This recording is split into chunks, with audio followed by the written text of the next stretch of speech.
Okay, hello everybody, and welcome to a new episode of The Solar Journey.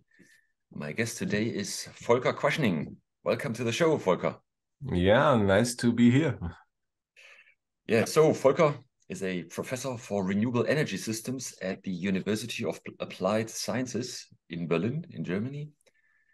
And as a professor, he's dedicated to train young people to become skilled professionals in the renewable space. He's also author of several books, all on climate change, renewables, and ecology. To the broader public, at least in Germany, he's well known as a YouTuber and host of his own podcast, which he runs together with his wife. Also, he was LinkedIn Voice for German-speaking countries in 2020. The podcast he's running is called Eine gute Frage, which means a good question. Of course, again, it's all about stopping the climate change. And as you can pick from the title, it is held in German. He's got almost 64,000 subscribers. So German is super easy to learn. And you now have one more reason to finally get started. As a nice side effect, your next trip to the Oktoberfest in Munich will be so much more fun. Okay. Volker, he's also a co-founder of Scientists for Future. Volker studied in Karlsruhe, Germany from 1989 until 1993, which is, by the way, exactly the time when I was at the very same university. But Volker studied electrical engineering. So he's a trained electrical engineer, and I studied physics. So we never met, unfortunately. Maybe we met at said because we have the same professors for mathematics. That's right. Yeah. That's right. But it was a big crowd, right? So I think I can't more than 800 people sitting in a room, so yeah, difficult to see. Yeah. So electrical engineering back then, was that your obvious choice? Was there, or did you have any alternative? Was it hard for you to decide on which course you wanted to take? So I was very interested in technical purposes. So, and during that time, today we have a lot of studies you can do. You can study renewable energies. You can study specialist health technology or something like else. During that time, it was only possible to study mathematics, physics, electrical engineering, mechanical engineering. That was it. And so it was a gut decision. So I said, okay, it sounds for me during that time, if you're 18, you may have to do this decision. And then I decided, okay, it sounds the most interesting of these choices. And then I decided to make electrical engineering. Sure. Yeah. Excellent. Did you ever regret it? Was it hard? No, it was very interesting because we know that we need electricity for the energy transition. Is the most important source of energy, so electricity. And so I think it's a good decision to go there because most of all of our energy we will cover in future will be electrical energy. So mechanical or chemical energy will not play so an important role, and I think so. Electrical energy was a very good choice. Yeah. And when did your interest in sustainability, ecology, climate change, etc. surface? Was there any specific trigger? Was it before or after you went to university? Yeah, I grew up in the 1980s, and during that time, we had some big economic crisis as well. So, for example, the Chernobyl accident on the nuclear power station in Ukraine, that was in the 80s. We have the acid rain and the forests that they had some big problems. And during that time, so yeah, economic purposes they were a big issue. And during that time, I were interested in ecological points. And then I got a report from the German Bundestag. So they had an enquete commission. Zum Schutz der Erdatmosphäre in German, for the protection of the Earth's atmosphere. And it was a report in the 80s, and all of the things we know today about climate change was written in these reports, so that we have problems with the drinking water, with starvation, with that we will destroy the life space of billions of people if we do not stop climate change. And as I read the report, I said, yeah, we have to do anything against this, because it's the biggest problem of the mankind within the last decades or centuries or millenniums. And I have studied electrical engineering, and I looked what are the solutions I can provide, and then it was totally clear. So the biggest problem is burning fossil fuels, so oil, gas, and coal. And so we need other ways to use our energy. And in the 80s, it was totally clear we have to go to 100% renewable power, to solar, to wind power. During that time, it was very expensive, but I say, okay, there's no reason why it should not become a competitive technology. And then I decided to go that way, because it was totally logical and totally clear that's the only way to stop climate change. Yeah, yeah, cool. So during your degree, you already choose. You already have chosen subjects on clean energy. So I remember there was a professor at the electrical engineering department. I think he was called Schmidt, who was into electrical renewable energy systems. Yeah, he also supervised my diploma thesis during that time. Yes. All right. Okay. Okay. Yeah. Cool. Yeah, I took a exam with him. Yeah, together with Professor Würfel. He was in the physics department. Yeah. That were the first lectures for renewable power. So if you go in the 70s or mid of the 80s, that there were no option to go to university and to learn anything for protection of the climate or for renewable power. It started in the 1990s, and since that time, I'm working in the field. Yeah. So you might not have only met in the lecture hall for mathematics, but also in Professor Würfel's lecture hall. Yeah, could be. Yeah. Yeah. Cool that we finally meet 30 years later. Yeah. So you became a professor for renewable energy systems. That's already a job that keeps you busy. But now you're also maybe the most famous German-speaking renewable energy YouTuber and podcaster. When did you feel you can and also you should do more than teaching renewables at university? When was the point when you said, hey, I need to go public with the message, right? Yeah, I decided to go to the renewable energy field to save our planet. So this was my decision. And of course, the scientific issues are very important for that, to make the technology better, to make it cheaper. And I went to scientific ways, or I made my doctorate in using solar power. And I tried to go back to university to become a professor. And in the 1990s, I started to write also a specialist book. But then I've seen that a lot of people are asking some questions. So they want to understand what to do, how these technologies of renewable power work. And there was a lack of information. So there were not so good books. There were no information in internet that's public available. And during that time, I said, okay, there's a lack of information, and we have to do something to bridge here the gap. And the first thing I did is to write a popular book, Renewable Power and Climate Change. It's also translated into English. But I've also I've seen that the internet is very interesting, because it's a very easy way for the people to get access to information. And then first thing, I started to write information. So I have a website as well, where I publish some common information on renewable power and some statistics and so on, that the people can inform themselves to have clear facts and not some alternative facts on these technologies, because of course a lot of companies or politicians who do not like to make energy transitions, they put alternative facts into the publicity.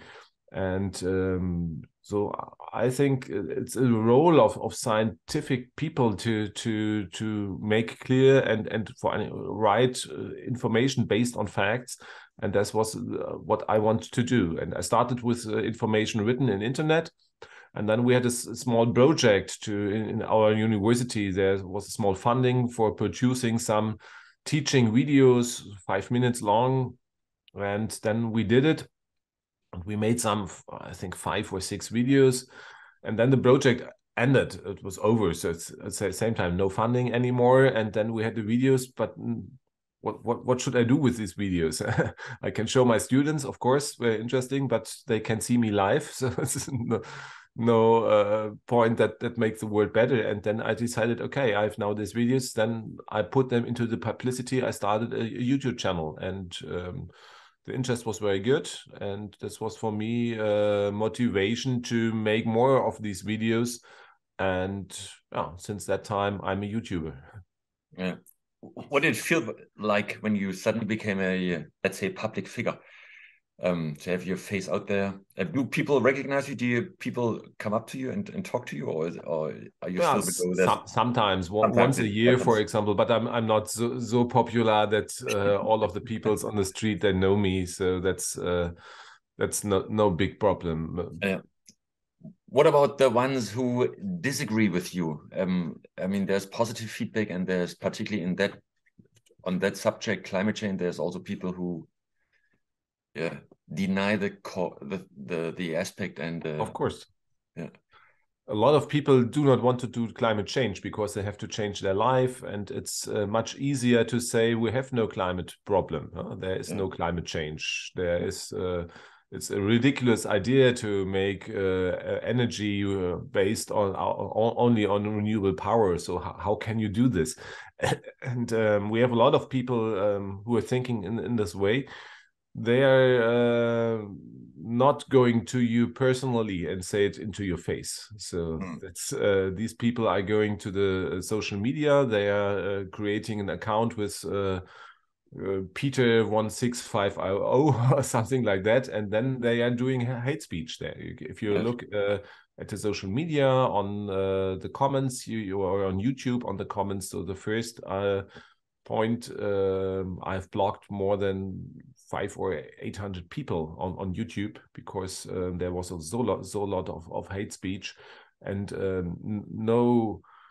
It was only hate speech, so they disargued and say, okay, I do not think what you say is right. I have other arguments. That was not the way the people are talking. They say you are a fuel, you are telling silly things, you are a Nazi, and so, and that's the only thing you can to work with. That is to block these people because they are not interested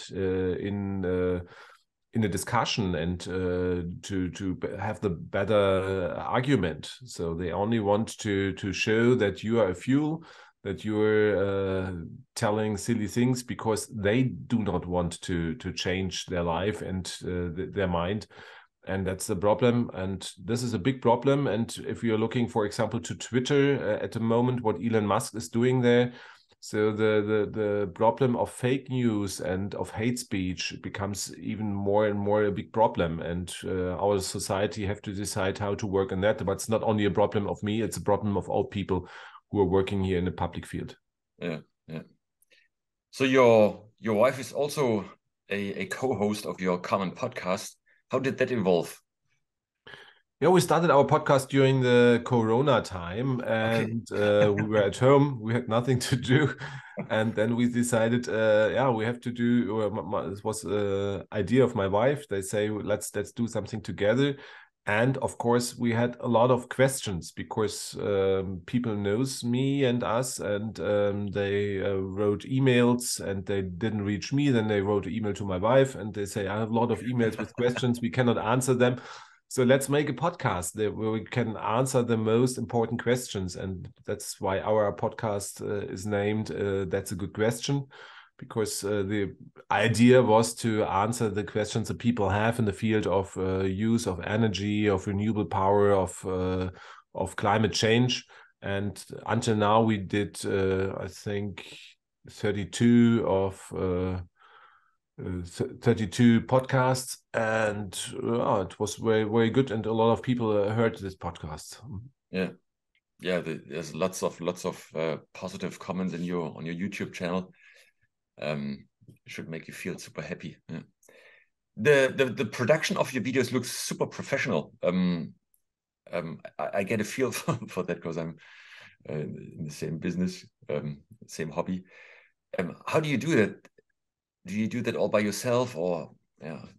Do you As I have started, people I did who? this on my own. Then in the first years, my daughter helped me a little bit.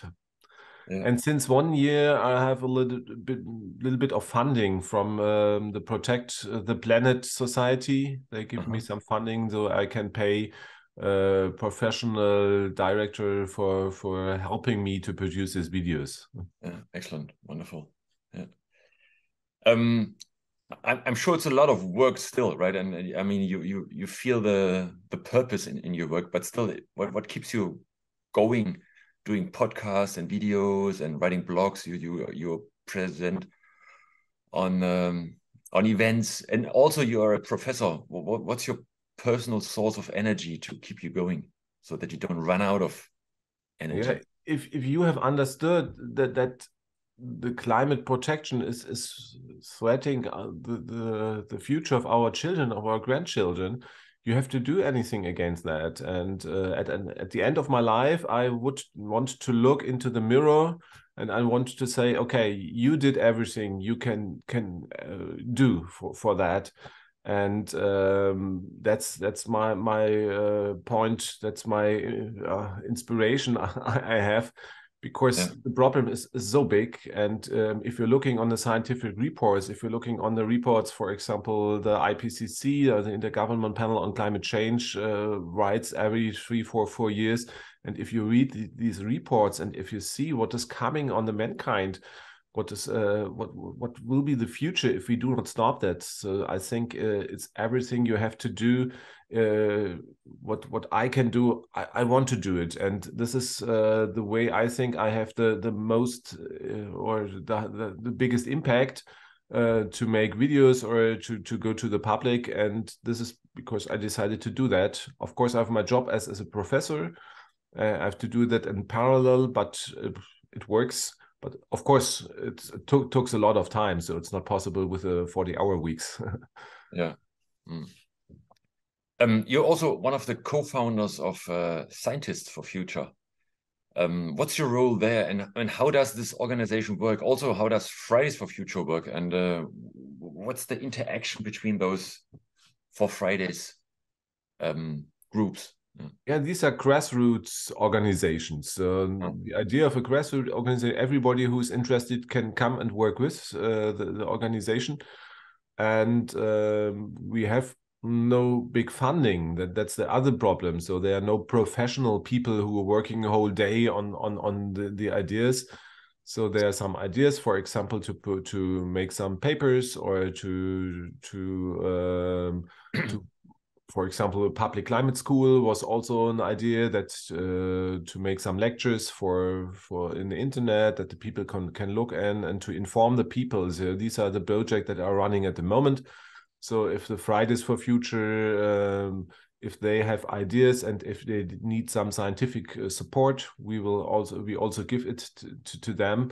And it goes on, but it's a grassroots organization, and it depends on the people who are there, who bring them in on their own, how many time they have, what will happen, and what can do. Nobody can say what happens within the next 12 months. Yeah. We will see. Yeah. So how do you take decisions? I mean, there's many ideas, and in general you're looking in the same direction, but then you need to decide, hey,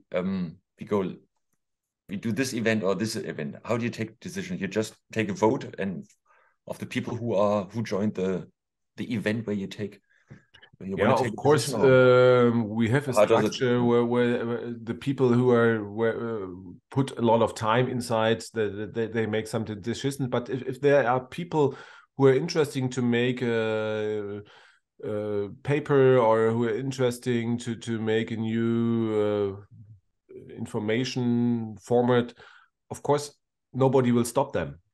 Yes. So it depends, because it's a grassroots organization, and yeah, it depends on the people. Who, if there's nobody, we can make some decision. Let's make it that way. But if nobody is there who has time to make it, it won't happen. It won't And happen. Yeah. yeah, Yeah. and so the way decisions are made is, if there's people who are interesting to make it, then they do it.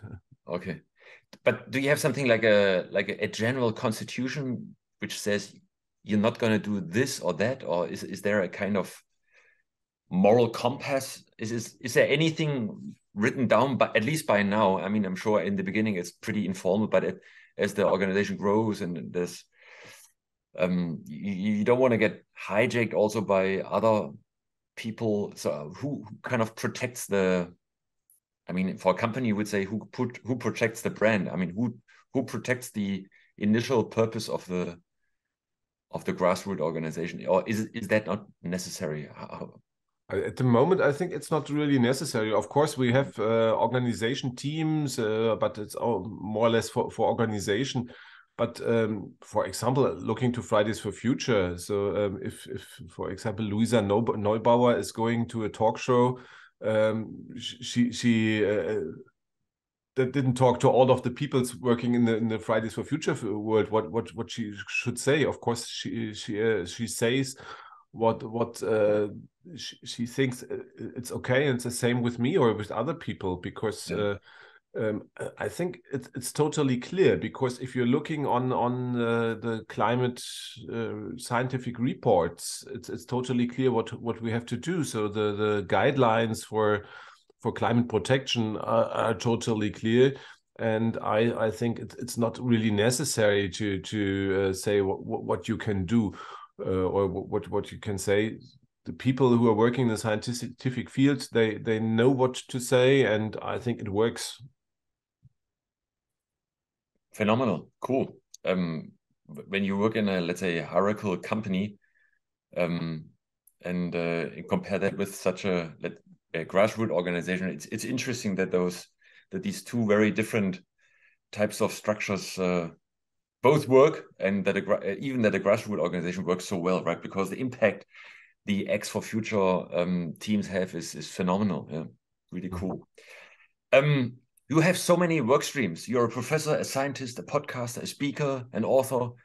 You're a scientist for future. What's your management trick to handle all these different work streams? Or you don't? Of course, it's not possible. You need time for that. So of course, you have not a 35 hours weeks or something like that. But you must be organized very well. There's some overlap over the subjects. It's also the same subject. So what I tell my students is the same subject. What I'm telling in the video and the podcast, it's only another way of transportation the information. And that makes it easier. So everything I have to say, I have a mind. So I only have to think how to transport the information. So how can I tell it my students that they understand it? How can I tell it to people who are looking YouTube? It's a different community, and it's only to switch how to transport the information. That's a different point. But the basics, the knowledge I need for that, it's the same for all of these point of views. Yeah, yeah. And still, let me allow me to dig deeper. So you just have long to-do lists, or what's your, let's say, really, how do you organize your ideas, your to-dos, and for these different work streams? Yeah, Or of is it course. just all in your head? You just don't forget stuff. Yes, of course. I have a lot of ideas, and it depends on the time I have for that. So I have ideas for videos, for example. By my last big video on YouTube, it was on wind power. We took a lot of time for that. I think we needed more or less 1 week to produce the video, because we have to drive to the wind power stations, and then it was no wind. Then the wind power station didn't move. They have to come again, and so on. And it takes a lot of time, and it's only possible to do one video per year in that point of view.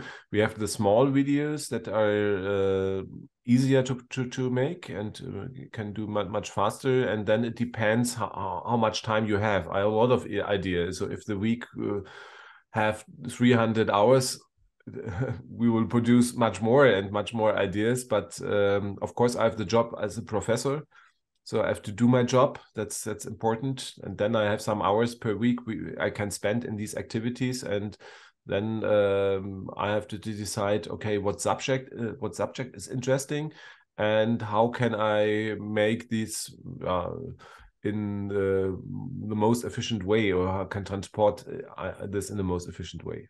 Yeah, excellent. Yeah, so climate crisis is only one of the 9 big issues we face. The authors of the others are biosphere integrity, freshwater change, zone depletion of the stratosphere, and ocean acidification, which is pretty scary. I read something about it the other day. Then there's biochemical flows, and then novel entities like the chemicals, and deforestation, and aerosol loading of the atmosphere. So it's pretty severe. And I just saw a graph the other day where climate change is not even the worst of all these threats. So when you look at that it's pretty mind-boggling, scary, and you do get desperate about it. At the same time, why do you think, but mankind doesn't really change, or changes at least very slowly when you look at on a global scale, right? There's always pockets where, people are super pro, and CO2 footprint is minimized, even in the, let's say, civilized, heavily industrialized world. So, but on a global scale, why do you think it's so hard for mankind to switch to a sustainable lifestyle, even though we know it all? Is it just not in our genes to run on little energy? We crave for energy consumptions. We eat too much. We burn too much energy. We love to be in a super comfortable seat. As a species, do we really need to face war or death before we change direction? Because to me it seems we cannot do that just by looking at the rational facts. I mean, now with the Ukrainian war, it seems there's another push. We might get to the next level, which is required to switch to renewables, because we see other positive effects of renewable energy. What's your, do we have finally reached kind of the tipping point to switch to renewables really, really fast, and with all consequences? That's a long prologue, but yeah. Our society is very, very difficult, because economic growth is one of the most important points we are focusing on. But if the economic growth is less than 2%, so the policy get problem. The economic growth is not big enough for our society, and the question is economic growth the most important thing we have on Earth? Of course not. So the most important thing is that the people are satisfied, that the people have a happy life. That's more important than economic growth. And money is not the only thing in life. So of course, money makes some points in the life easier, but we have to focus on these other things. What uses life if the forest is dead, for example? So with all money you have, you cannot bring life again to a desert, or it's very easy. It's so expensive that we cannot afford that. And for that, we have to change our ideas, and we have to change what we have learned within the last decades. And that's, I think, very, very important. But it's of course difficult, because if you have learned for 30, 40, 50 years that economic growth is the most important thing, everybody has to work on that. And it's not easier to say, okay, we have to change our lifestyle, and maybe we will have a better world if you're not looking on money, but we do not know. So the people are afraid, oh, if we're not looking on economic growth, maybe our life will be worse, not as good as anymore, could be. But if you're looking what we are destroying with the way we are living, with the focus on only on the economy, then we will see that in 1 or 2 decades, all money we will have will not be able to solve the problems. And the people only start to act if they have, if they see the problems. We have talked about climate change since the 1970s. So it was totally clear that we have problems with climate change, but we needed the high summers, the summer with the high temperatures, with the droughts here in Europe, with lack of drinking water, that the people understand, okay, it's a problem that affects me personally. It's not only written in a report, it's real. And the people should be that they must see the problem, otherwise they are not able to act. And we have now another point. You have talked about the Ukraine war. It's a very, very terrific war in Europe. We couldn't imagine that it will happen again, but it happens. And this terrible war has also effect on the economy and on the prices for energy. So we have now very high prices for electricity or for gas, for natural gas in Germany. And these prices, of course, makes it easier to make the energy transition, because now solar power or wind power is the cheapest energy. And we hope that this will speed up the energy transition in a way we need for climate protection. Yeah. Heavy, yeah. But hopefully we are now finally on the right path. Yeah. Let's move to more, let's say, technical and economic aspects. You're also an expert for storage of renewable energy. I mean, you developed your own report on the quality of home storage systems. What do you think will be the additional storage technology next to the lithium-ion route? Yeah, there's not only one storage solution we will have, and it will solve our problems, because we know that the technologies we have to use in the future, these are solar power and wind power, and both technologies are fluctuating technologies. So sometimes we have energy, sometimes not. It's true, we know this. A lot of people claim that it's not possible to make a renewable energy supply that works with these technologies. A lot of studies say it works, but we have, of course, we need storage technologies, and that there's not only one storage technology. So the battery, of course, we will need some batteries they put in single homes or at utilities, but also, for example, car batteries are very interesting. At the moment, we have only less than 1 million battery cars in Germany.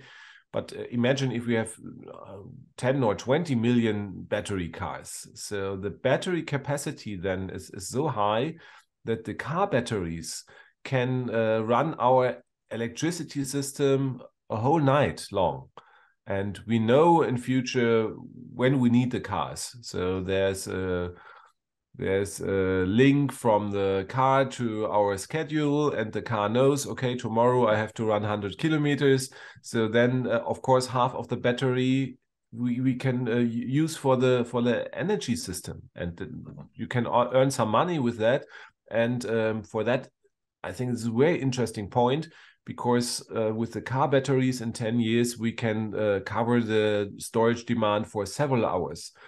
of course, we need some additional storage technologies. For example, we know that we use solar power and wind power also for heating purposes. Then it's, of course, a good idea to use heat storage, because heat storage is cheaper than electricity storage. And if we have excess electricity from solar and wind power, we heat up a heating storage system. For example, in Berlin, we have a very new heat storage that's a very big one, so more than 40 meters high. Hot water, we can store here the heat demand for hundreds of thousands of people for several hours. And if we have excess electricity from solar and wind power, we heat up the heat storage. And if there's a lack of electricity, we cover the heat demand from the heat storage. So it's a second point. And the third point would be a gas storage. We have in Germany, well, we are looking on the gas storage systems we have here in Germany. We have to fill them with natural gas to become over the winter. And we know that in 10, 15 years, we are not allowed to use natural gas anymore. So these gas storage systems, they are free. And then we can, of course, we can use excess electricity from solar and wind power and to produce green hydrogen from that. And then we can store the hydrogen in the existing gas storage systems.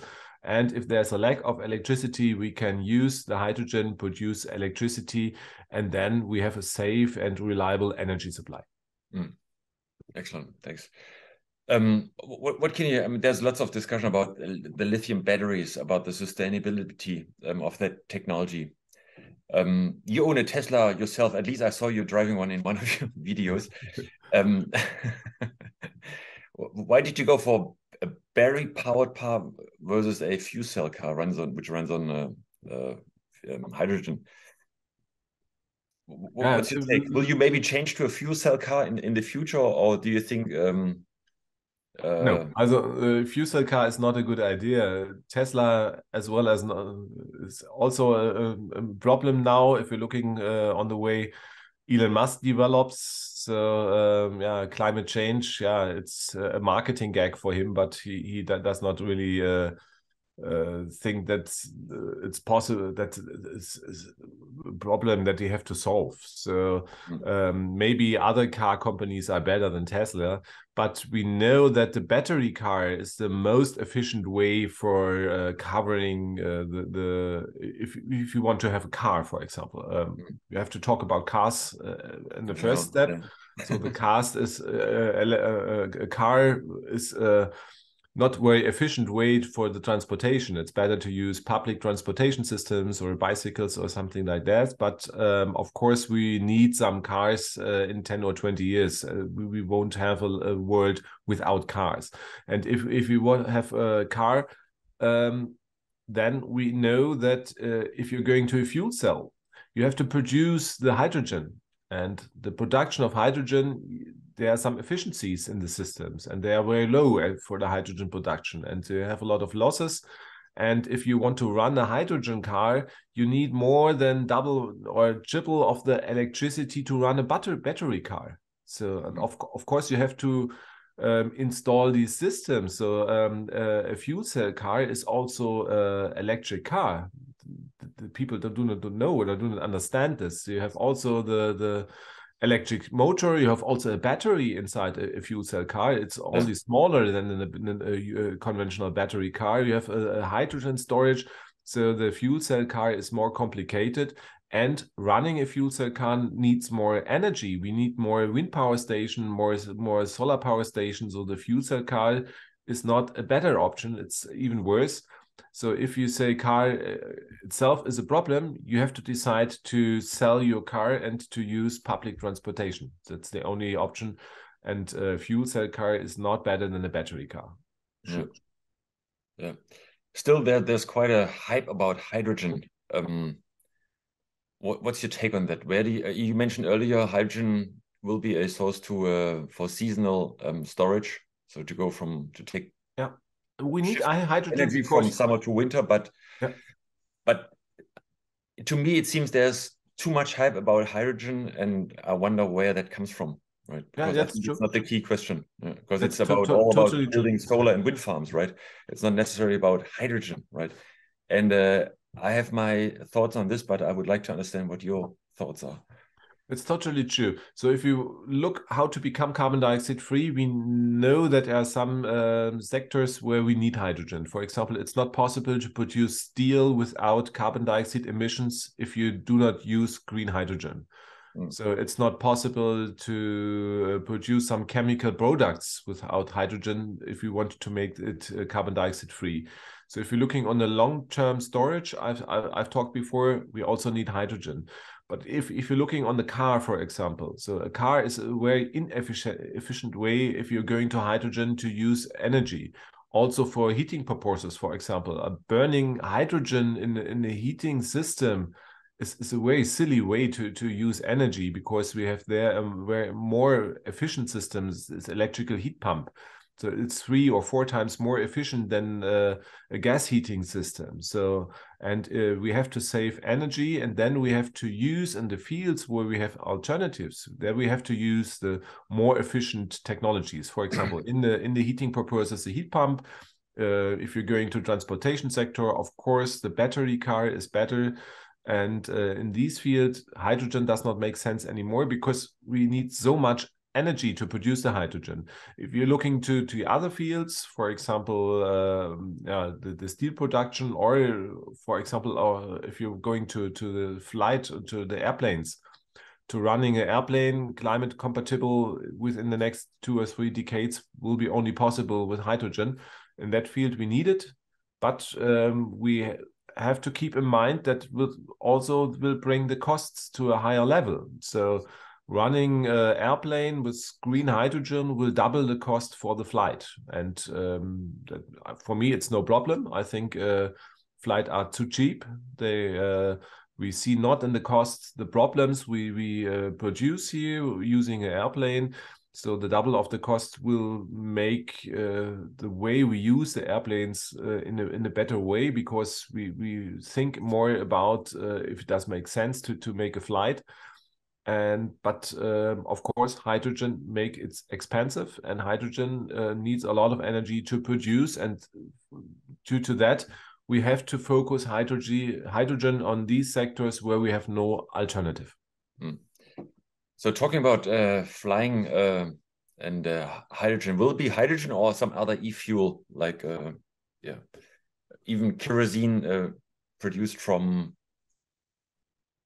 hydrogen, but also by solar power? So if you're looking on a very long time, so 50 or 100 years, of course the airplanes will be totally different from these we are using today. So maybe then we will have some electric airplanes or hydrogen. But at the moment we have airplanes, they are running with kerosene. And if an air company is buying a new airplane, it will fly 30 or 40 years through the air.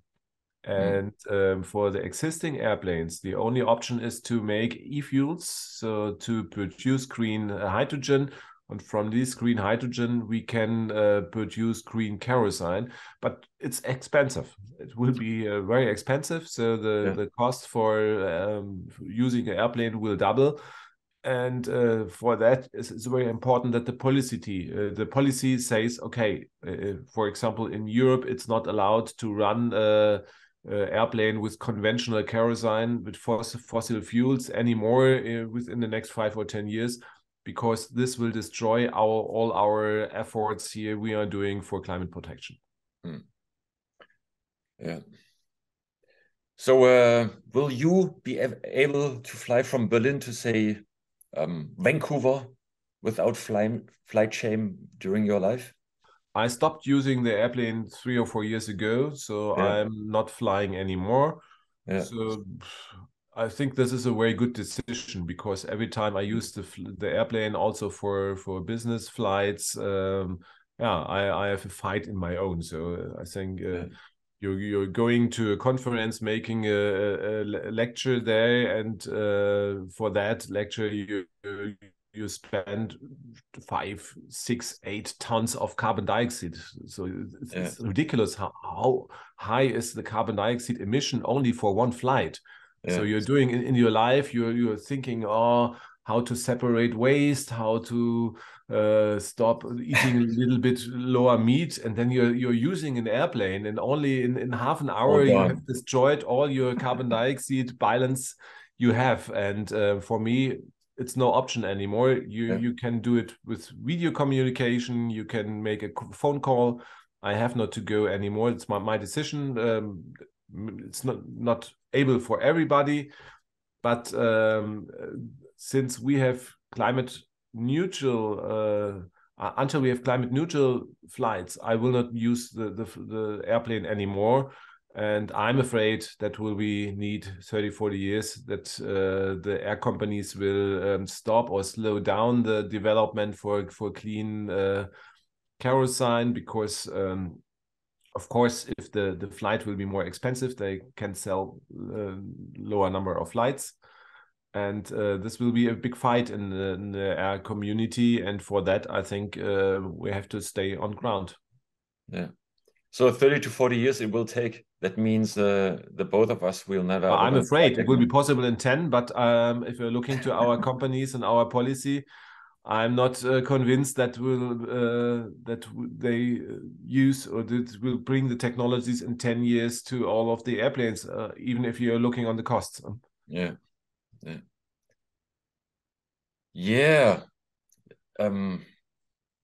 Thanks for that. So my final question, Volker. So when you look at the total picture, renewables, etc., and what do you think is required to take solar, the renewable, the climate change actions, wind power application, storage, etc.?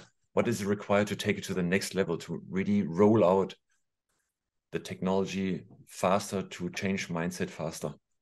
I do not think that we need a next level, because if you're looking to solar power and to wind power, and if you're looking to the prices, as I started to work in the solar field in the 1990s, during that time we paid more than €2 for a kilowatt hour of solar electricity. Today we can do it for 5 cents per kilowatt hour. So the prices went down significantly. And solar power and wind power is the cheapest technology, except if there are high subsidies for fossil fuels. For example, what we're doing at the moment in Germany, we have the high prices, and what our policy is doing is giving very high subsidies for natural gas. So we spend more than 50 billion euros next year to make subsidies for the fossil fuel sector. And this is of course not the right way to speed up the system. The International Energy Agency, they every year they count how much subsidies we have in the fossil fuel sector, and it's a ridiculous number, more than 5,000 billion euros every year is going on subsidies on the fossil fuel sector. So we only have to stop these subsidies, and then we will have an energy transition, because solar and wind power combination with storage make a reliable energy supply, and it's the cheapest way and also clean. And so we have to work to stop the subsidies for fossil fuel, and then we did our homework. So the renewable power, we can make that better. We can even a little bit more cheaper, but this is the cheapest technology right now. And so we have to use it, and we have to make it easy to use it, and we have to stop the subsidies, and then it will be no problem to protect our planet.